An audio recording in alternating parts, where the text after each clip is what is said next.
Ethan Klein and Keemstar's beef has been the talk of the town on YouTube recently. After trading videos back and forth, Keemstar's final blow was re-uploading an hour-long commentary video called The Death of H3H3 Productions. Originally posted by Gokanaru a couple of years back, this video is infamous not only for becoming the most popular anti-H3H3 video on the platform, but for controversially being removed from YouTube under its new policy on harassment. In the past, Ethan confirmed on his podcast that he had seen this video, but he never directly responded to it, leaving some, namely Keemstar, to posit that Ethan had personally requested for the CEO of YouTube to remove the video, which sounds pretty absurd when you say it out loud. Keemstar's re-upload of the video was removed, as were several further re-uploads, and the censorship of this video became a hot enough topic that Ethan had to address it. He did so on an episode of his podcast that was dedicated to responding to Gokanaru, going through Gokanaru's entire hour-plus video and reacting to it almost point by point. In my opinion, this episode of the H3 podcast is the best response to a commentary video that I've ever seen on YouTube, save maybe for Pro Jared's comeback video following all of the drama surrounding him. That's not to say that this response, or Ethan's handling of the entire situation, has been perfect, and I'll get to that later. But first I'm going to go through what I liked so much about Ethan's approach here. For one thing, it was a pretty friendly video. Ethan didn't come across as being angry at Gokanaru, and it didn't look like he was making this video for revenge. He made it simply to defend himself and provide his version of events. Ethan didn't dig up dirt on Gokanaru or assassinate his character, he just pointed out what were, honestly, some pretty flawed arguments and weak points from Gokanaru's video that needed to be addressed. Ethan actually complimented Gokanaru for his creativity at one point, and pointed out that, back when Ethan was a smaller YouTuber himself, he hadn't been as considerate with his videos as he should have been either. I actually think he's a talented guy, and he put this whole thing together, and I think he did a really good job. I just think he was probably more careless than he would have been if he knew that millions of people were going to see it, right? Mm-hmm. In his video, Gokanaru made several arguments about the way Ethan treats people. These arguments were based on what you can observe in Ethan's videos on YouTube. For example, his awkward interview with JonTron, his hypocritical calling out of PewDiePie, his snubbing of William Osman. And the way Ethan responded to these arguments was brilliant. He brought these people onto the podcast and essentially got them to admit that Gokanaru was wrong in his view of events, and then he apologized to them for his mistakes. The fact alone that these creators were willing to do Ethan a solid by guesting on this episode shows that their relationships with Ethan can't be that bad, and when these creators told their series of events, it became obvious that none of them felt as slighted or wronged by Ethan as Gokanaru had speculated. I do definitely apologize. We should have included you in the whole episode, for sure. Honestly, at the end of the day, I don't really care. The whole podcast was definitely a mistake, and I do apologize for dogpiling on you. I mean, it's all good, man. This was not a situation of malintent. I can say that for a fact. I legit, look, the reason I'm here, I don't like to be in this kind of thing, but it's just because I don't like seeing people slander you when, I just mean, slander you using my name when it's not true. In short, what do we take away from this? People on the internet really like to get mad for other people's sake. I get that a lot. What worked so well about this was that Ethan readily took ownership of his mistakes. Time and time again, when creators respond to videos attacking them, they will either fight back at every single point, even when they're clearly in the wrong, or they will outright ignore valid criticism. This is why nobody has ever successfully fired back at a content cop. But Ethan didn't do that. He concedes points when he knows he's in the wrong, like his handling of PewDiePie's scandal, or how dismissing William Osman was a shitty thing to do, and that gives him more credibility when he does push back on points, especially with a guest backing him up. If Ethan says he didn't ambush JonTron with questions about JonTron's racism scandal, and JonTron says Ethan didn't ambush JonTron, well yes, I'm going to believe that Ethan didn't ambush JonTron, and by virtue of that fact, I have to believe that Gokanaru misinterpreted the situation.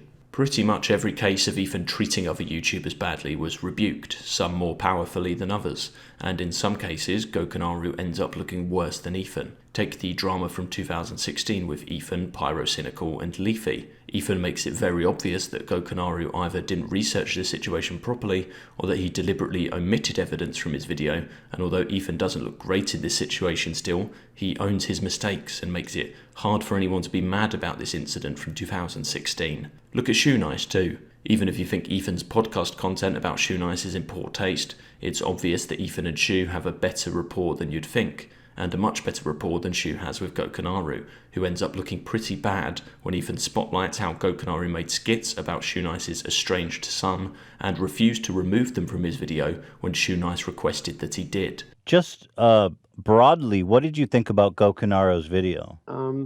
That guy is a complete idiot. So, with the arguments about Ethan being an awful, exploitative, backstabbing person essentially debunked, what are we left with from Gokanaru's video? Gokanaru argues that Ethan isn't funny. Ethan doesn't respond to this in depth, mentioning that this is subjective, and Gokanaru is entitled to his opinion. And that's totally fine. I mean, I'm not going to fight him and try to argue that I'm funny. I mean, he's entitled to think I'm not funny. That is 100% the correct response here. You can't win an argument about whether or not someone is funny, especially if you're arguing about your own content. There's no way to argue that objectively, and Ethan is right not to bother. Gokanaru argues that Ethan says ignorant things on his podcast. Ethan admits to this. It might have been good for Ethan to show a little more humility here, but at the end of the day, he does the right thing by accepting that he has had bad takes in the past, like his comments about the police or the Catholic Church. It's about that we sometimes misreport things and get information wrong, and that I totally own. You know, sometimes I put my foot in my mouth and I say the wrong stuff. So, you know, you can watch that part. I don't need to respond to it because I own it. You're right. I get stuff wrong all the time on this podcast. So he doesn't try to justify his bad takes, and that shows growth on his part as a person. So it's hard to take issue with how he handled this, even if you think he could have been a bit more apologetic. Keemstar argued on Twitter that Ethan had deliberately skipped the Catholic Church issue, but what was he expecting Ethan to say about it? Yeah, I said something stupid about the Catholic Church. That was dumb. My bad. He basically did that. He just didn't go through each and every bad take he's made before in the interest of saving time, because his argument for all of them is the same thing. It's not like he avoided this Catholic Church issue because it was some bombshell point that he couldn't respond to. Ethan addressed much more damning accusations about his character head on. Gokanaru also argues that Ethan focuses on his podcast over his main channel for money.